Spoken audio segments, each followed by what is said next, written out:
मैं कुछ क्वेश्चन वो विपक्ष से करना चाह रहा हूँ, क्योंकि आजकल वो प्रदेश के अंदर हमारी पार्टी के प्रति, क्योंकि कांग्रेस अपना राजनीतिक लाभ लेने के लिए, अपनी खोई हुई राजनीतिक जमीन को तलाशने के लिए हमारी सरकार के प्रति ऊल जुलूल, निराधार, तथ्यहीन, भ्रामक व झूठे आरोप लगा रही है। इसके लिए उन्होंने एक यात्रा शुरू की है, उसको जानते हैं। मैं उनको पूछना चाहता हूँ, किसानों से संबंधित क्वेश्चन पूछ रहा हूँ मैं, और भी होंगे बचे हुए, वो भी अभी क्योंकि मैं लिख रहा था तो ध्यान नहीं रहे, परंतु मैं उनसे ये पूछना चाहता हूँ कि हमारी सरकार पिछले 10 साल के कार्यकाल में अन्नदाता किसान के हित में अनेक कल्याणकारी योजनाएं चलाई हैं और किसानों के लिए ऐतिहासिक फैसले हमारी सरकार ने लिए हैं। हमने पिछले 10 वर्षों में 50,65,264 मीट्रिक टन बाजरे की खरीद एमएसपी पर की है। उस पर बाजरे पर हमने भावांतर भी दिया है। मैं आज आपके माध्यम से किसानों के हितैषी होने के नाम पर जो घड़ियाली आंसू बहा रहे हैं, जो घूम रहे हैं हिसाब मांगते हुए, मैं उनसे पूछना चाहता हूं कि आपका 10 साल का कार्यकाल रहा, आप भी 2004 से लेकर के 2014 तक 10 वर्ष तक सत्ता में रहे। आप ये बताने का काम करें कि हरियाणा प्रदेश के किसान का बाजरा एमएसपी पर कितना खरीदा है। मैं उन लोगों को पूछना चाहता हूं, वो भी अपना एक पत्र जारी करके बताएं कि हमारी 2014 से लेकर के 2010 तक सरकार रही है कि आपने कितना एमएसपी पर खरीदा है। दूसरा, मैं ये क्वेश्चन पूछना चाहता हूं कि दूसरी बात यह भी मैं बताना चाहता हूं कि हमने पिछले 10 सालों में कुल 33,52,000 मीट्रिक टन सरसों एमएसपी पर खरीदी है। उन्होंने अपने 10 साल में कितनी सरसों एमएसपी पर खरीदी है, वो अपने प्रदेश के, हरियाणा प्रदेश के किसान को बताने का काम करें, इसके ऊपर जवाब देने का काम करें कि उनका भी 10 साल का कार्यकाल रहा। तीसरा मेरा क्वेश्चन है कि 10 साल के कार्यकाल में 96,232 मीट्रिक टन सूरजमुखी की खरीद हमने एमएसपी पर की है। हमने वर्ष 2023-24 में सूरजमुखी की भावांतर भरपाई योजना के तहत किसानों को भाव के अंतर की भरपाई करके एमएसपी के बराबर भाव देने की नई पहल शुरू की है। उन्होंने सूरजमुखी के खरीद के मामले में भी किसानों के साथ धोखा किया है, जो ये आजकल हिसाब मांग रहे हैं। यदि मेरा यह आरोप गलत है तो वो बताएं कि उन्होंने अपने 10 वर्षों में अपने शासनकाल के अंदर कितनी सूरजमुखी किसान की एमएसपी पर खरीदी है, ये बताने का काम करें। खाली इधर उधर के आरोप नहीं लगाने चाहिए, झूठ नहीं बोलना चाहिए। चौथा मेरा क्वेश्चन है कि 2005 से 14 तक हमारा अन्नदाता अपनी आलू, प्याज, टमाटर जैसी फसलें हर वर्ष सड़कों के ऊपर फेंकता था। आप लोगों को भी मालूम है, क्योंकि आप लोग दिखाते थे। आप तो जहां किसान ट्राली झाड़ के सड़क के ऊपर चला जाता था, सबसे पहले आप ही दिखाते थे उसको। वो सड़क के ऊपर फेंकने के लिए मजबूर होता था। याद कीजिए, और आज का समय जब किसानों को पूरा भाव देने का काम हमारी सरकार कर रही है। हमारी सरकार ने सुनिश्चित किया है कि बागवानी किसानों को बाजार भाव में गिरावट की मार न झेलनी पड़े। इसके लिए हमने भावांतर भरपाई योजना के तहत बागवानी फसलों को भी सुरक्षित करने का काम ये हमारी सरकार ने मूल्य निर्धारण किया है। इस योजना के तहत मैं बताना चाहता हूं इस योजना के तहत, भावांतर भरपाई योजना के तहत हमारी सरकार ने फल व सब्जी उत्पादक 16,000 से अधिक किसानों को 64 करोड़ रुपए राशि भावांतर भरपाई के रूप में हमने उन तक पहुंचाई है। ये हमारे 10 वर्षों का कार्यकाल है। वो भी बताएं कि उन्होंने इसके लिए भावांतर भरपाई में कोई काम, कोई नीति, कोई योजना बनाई है। झूठ बोलने का कोई फायदा नहीं है। 5वां मेरा क्वेश्चन है कि हमने 14 अन्य फसलें भी रिकॉर्ड खरीद एमएसपी पर की है, कर रहे हैं, आपके सामने है। अब हमने फैसला लिया है कि शेष जितनी भी फसलें किसान की हैं, एक एक दाने को उसको भी हमारी सरकार एमएसपी पर खरीदने का काम करेगी। मैं उन लोगों से पूछना चाहता हूं जो लोग झूठ का डंडोरा पीट रहे हैं पूरे हरियाणा प्रदेश के अंदर, वो ये बताने का काम करें कि उन्होंने अपने समय में कितनी फसलें एमएसपी पर खरीदी हैं। 6वां मेरा क्वेश्चन है कि फसल की खरीद और अन्य सरकारी लाभों के लिए बोई गई फसल का पंजीकरण और सत्यापन किए जाने के लिए 4 जुलाई 2019 से मेरी फसल मेरा ब्यौरा पोर्टल का आरंभ किया गया। राज्य सरकार ने पिछले 8 सीजन में 30 लाख किसानों के खाते में सीधे 1,12,000 करोड़ रुपए की धनराशि आवंटित की गई है। हमने यह व्यवस्था की है कि फसल बेचने के बाद 72 घंटे के अंदर अंदर फसल की बिक्री का पैसा सीधा किसान के खाते के अंदर जमा हो जाएगा। यदि किसी कारण से 72 घंटे से देरी होती है अदायगी में, तो उस किसान को 9% की दर से ब्याज देने का प्रावधान भी ये हमारी सरकार ने किया था।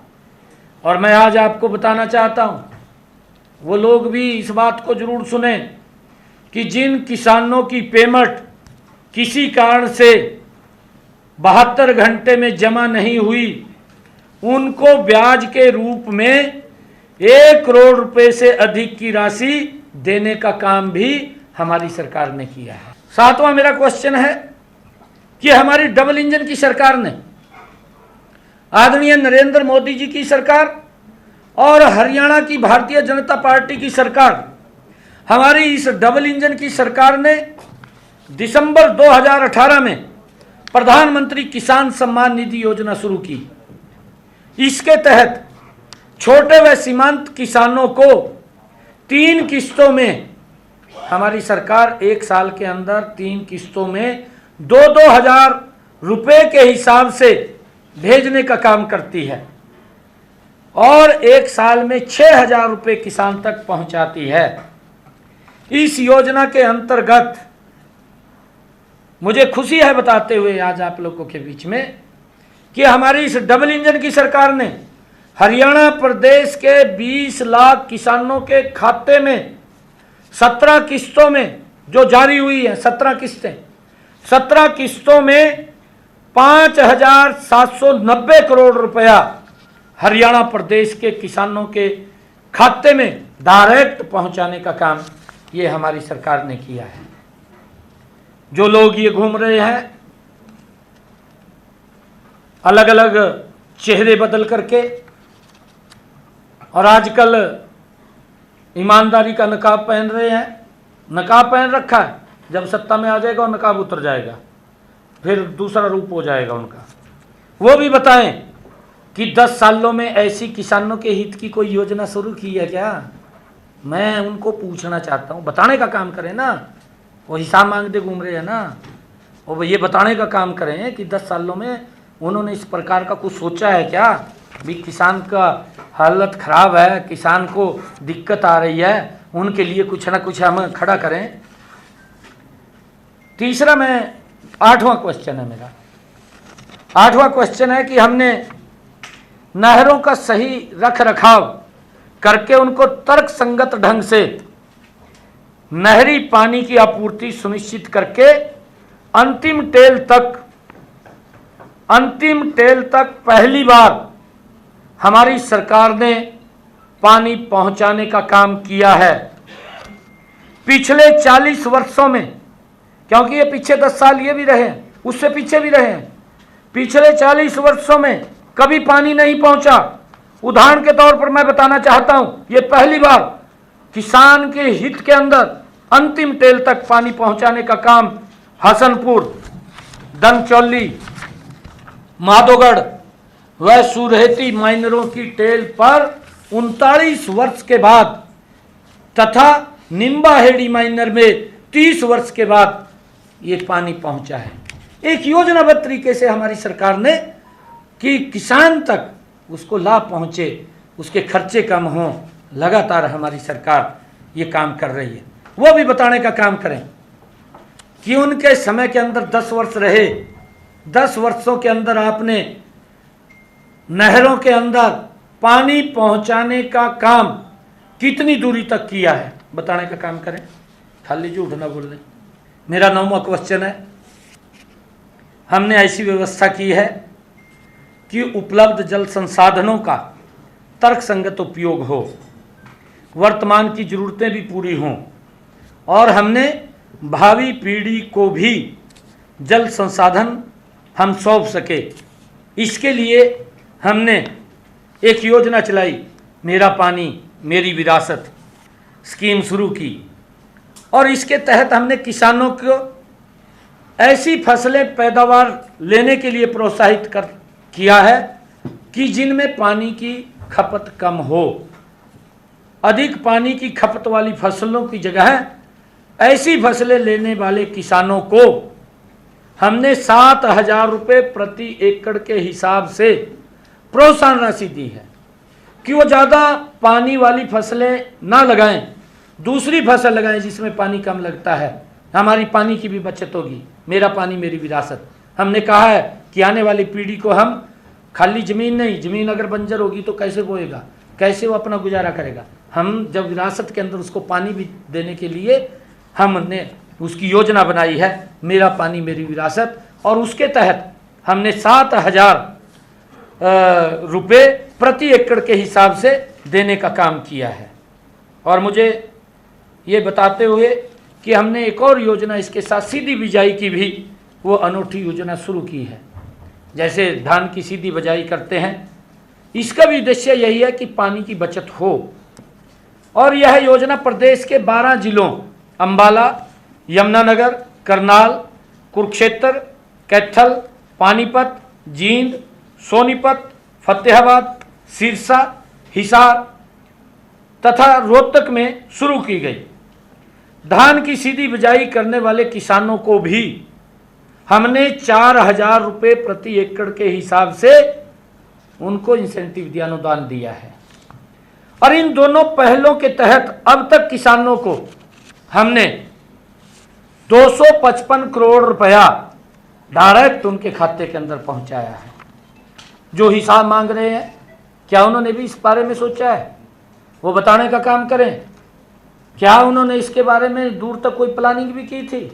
उनकी तो प्लानिंग होती थी कि किसान की ज़मीन को कैसे दफ़ा 4 और दफ़ा 7 का वो दिखा करके कैसे हड़पी जाए, कैसे बिल्डरों को दी जाए, ये उनका ध्यान रहता था। ऐसी चीज़ों के ऊपर उनका ध्यान नहीं रहता था। 10वां मेरा क्वेश्चन है कि हमने पराली जलाने की एक ज्वलंत समस्या थी, पोल्यूशन भी फैलता था। केजरीवाल भी बोलता था दिल्ली में बैठ करके कि हमारा हरियाणा और पंजाब का किसान वो पराली जलाता है और यहाँ पोल्यूशन फैलता है। ये मैं तो पंजाब के किसानों को भी कहना चाहूँगा कि माननीय सुप्रीम कोर्ट ने फैसला दिया है, माननीय सुप्रीम कोर्ट ने भी हरियाणा के इस फैसले की प्रशंसा की है और पंजाब सरकार को चिताया है और ये बात कही कि हरियाणा से सीख लें किस प्रकार से पराली प्रबंधन के ऊपर काम होता है। हमने पराली प्रबंधन के ऊपर काम किया है। हमने किसानों को 50% अनुदान पर 59,435 फसल अवशेष प्रबंध उपकरण उपलब्ध कराए हैं। इसी तरह से 80% अनुदान पर 6,794 कस्टम हायरिंग सेंटर स्थापित किए गए हैं, जहां से किसान फसल अवशेष उपकरण किराए पर ले सकता है। किसानों को 821 करोड़ रुपए की राशि सब्सिडी के रूप में दी जा चुकी है। उनको भी हम 1,000 रुपये प्रति एकड़ के हिसाब से, कि अगर वो पराली ना जलाएं, उसको काट करके वो बेचने का काम करें, उसके लिए चाहे रिपर की व्यवस्था थी और चाहे हम अन्य बेलर की व्यवस्था थी, वो सारी की सारी हमने करके दी है और उसको हमने सब्सिडी पर भी दिया है। और इसके लिए किसानों को 1,000 रुपये प्रति एकड़ देने से 821 करोड़ रुपए की सब्सिडी हमने इसके माध्यम से, चाहे वो इंस्ट्रूमेंट है और चाहे पराली ना जलाएं, 1,000 रुपये उसके अंदर ये हमने ये इंस्ट्रूमेंट के लिए दिया है। 821 करोड़ रुपए की सब्सिडी इसके ऊपर हमने दी है। और इसी के साथ ही मैं आपको बताना चाहता हूं कि हमारी सरकार ने पराली प्रोत्साहन योजना के तहत 1,000 रुपये प्रति एकड़ की दर से किसानों को 232 करोड़ रुपए की राशि प्रोत्साहन के रूप में भी दी है कि वो अपनी फसल को न जलाएं। ये किसान तक पहुंचा है पैसा 232 करोड़ रुपए, जो ये हिसाब मांगते फिर रहे हैं। इब मोदी जी ने ये तो बना नहीं पाए आज तक, आज़ादी के बाद ऐसी सड़कें, ये पहली बार ऐसी सड़कें मिली हैं। इब तेल भी इनका खर्च कम हो रहा है, झूठ बोल रहे हैं और कहीं खड्डा नहीं लगता, राम ते जहाँ उसके ऊपर चलका, और दुष्प्रचार करते घूम रहे हैं। वो भी बताने का काम करें वो भी कि भाई पराली प्रबंधन के लिए हमने अपने समय के अंदर क्या काम किया है। उसको जफियाँ पहरे जो ये हमारे किसान को भी बदनाम करता था। हरियाणा के और पंजाब के किसानों को किस प्रकार से अपमानित किया कि हरियाणा पंजाब का किसान वो पराली जलाता है, और कांग्रेस के लोग ये भूपेंद्र हुड्डा उन्होंने जफियाँ पहरिया, उसनों सीटें दे रहा और मिलकर के चुनाव लड़ रहा आपके सामने। यार मैं तो ये बात कह रहा आपके सामने किस प्रकार से। 11वां मेरा क्वेश्चन है, ये झूठ बोल रहे हैं। 11वां मेरा क्वेश्चन है कि हमारी सरकार के दौरान फसलों का जो प्राकृतिक आपदा में नुकसान हुआ है, खराबा हुआ है, हमने मुआवजे के तौर पर इनके समय के अंदर तो 1-1 रुपये, 2-2 रुपये, 5-5 रुपये का चेक पकड़ा देते थे। आपके सामने आपने छापे हैं। ये हरियाणा प्रदेश का किसान वो तो खैर भूल नहीं है, जिस किसान के पास हो गया, बाकी थोड़ा सा भूल जाते हैं कि भाई पता नहीं गया भी नहीं गया, परंतु जिसके पास गया आपने तो छापे हैं, दोबारा फिर छाप कर दिखाई दियो कहते नहीं गए थे। 1-1, 2-2 रुपये के चेक देते थे ये लोग। किसानों को जितना मुआवजा मिलना चाहिए था नहीं मिला, ये हिसाब मांगते फिर रहे हैं। और मैं आपको बताना चाहता हूं कि हमारी सरकार किसान के साथ मजबूती से प्राकृतिक आपदा में कंधे से कंधा मिलाकर के खड़ी हुई नजर आई। मुझे खुशी है इस बात की कि हमने किसानों को फसल के खराबे के रूप में पिछले 10 वर्षों में हमारी सरकार ने, इस डबल इंजन सरकार ने, नरेंद्र मोदी और भारतीय जनता पार्टी की सरकार ने इन पिछले 10 वर्षों के अंदर 13,276 करोड़ रुपया मुआवजे के रूप में किसान के खाते के अंदर पहुंचाने का काम किया है। जो ये हिसाब उठाए घूम रहे हैं, ये भी बताने का काम करें।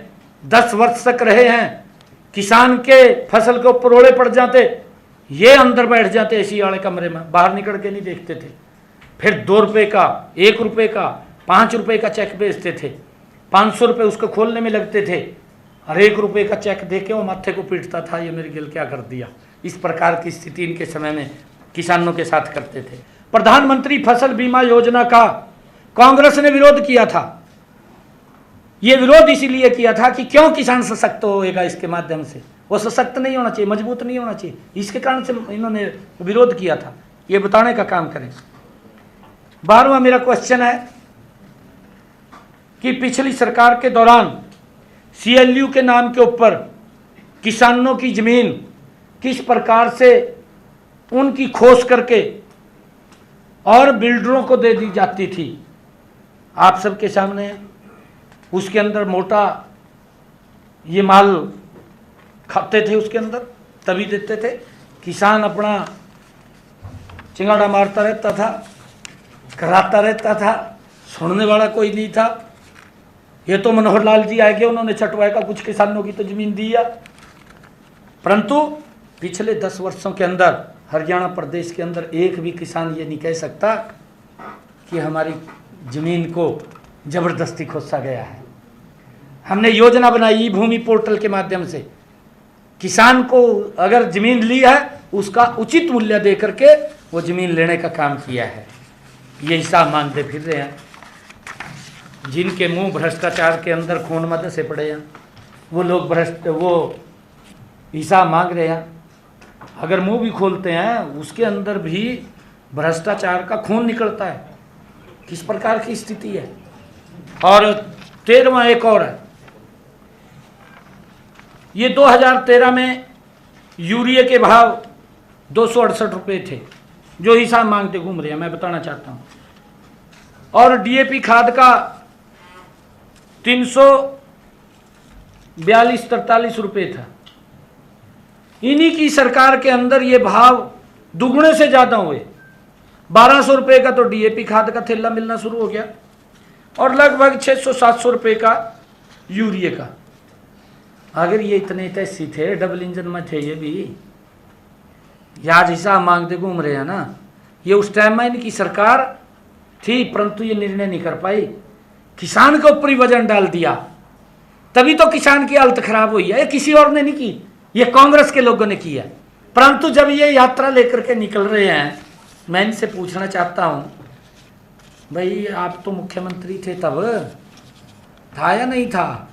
मुख्यमंत्री था ये, केंद्र में भी इनकी सरकार थी, प्रधानमंत्री था। एक शब्द इसने बोला हो जाकर के दिल्ली में, ये बात कही हो भी किसान को, हमारा तो ये हरियाणा प्रदेश किसानी प्रदेश है, यहाँ तो सारे किसानी करते हैं।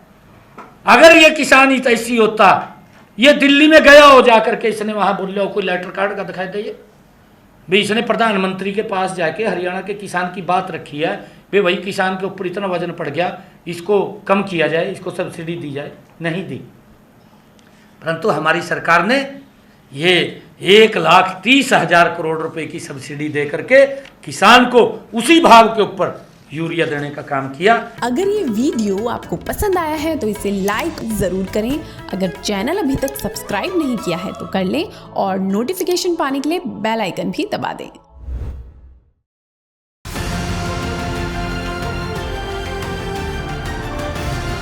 किसान तक खाना है तो उगाना है, किसान तक खाना है तो उगाना है, किसान तक खाना है तो उगाना है, किसान तक खाना है तो उगाना है, किसान तक खाना है तो उगाना है, किसान तक खाना है तो उगाना है।